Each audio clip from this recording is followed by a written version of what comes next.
বগুড়ার যে মসজিদে মহিলাদেরও নামাজের ব্যবস্থা রয়েছে। আজকে আমি চলে আসলাম বগুড়ার বায়তুর রহমান সেন্ট্রাল মসজিদে। এটি মসজিদের অজুখানা, আর আমি পূর্ব পাশের গেট থেকে মসজিদটি দেখাচ্ছি আপনাদের। প্রিয় বন্ধুরা, চলুন দেখা যাক পুরো মসজিদটি। এটি হলো দক্ষিণ পাশের গেটটি, যেটি ফলপট্টির দিক দিয়ে আসতে হয়। এটি মূলত মহিলাদের নামাজের জায়গা। আর এখন আমি চলে যাব মসজিদের উপরতলায় কি আছে, কেমন আপনাদেরকে দেখাবো। চলুন।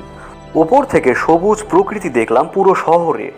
আর প্রিয় বন্ধুরা, দেখতেই পাচ্ছেন ওপরের শুধুমাত্র ছাদ করা রয়েছে, আর চারপাশে সিঁড়ি করা রয়েছে উপরে ওঠার জন্য। প্রচণ্ড রোদের ভেতরে আমি দাঁড়িয়ে থেকে একটু পর নিচে চলে আসলাম। নামাজ শুরু হয়ে গিয়েছে।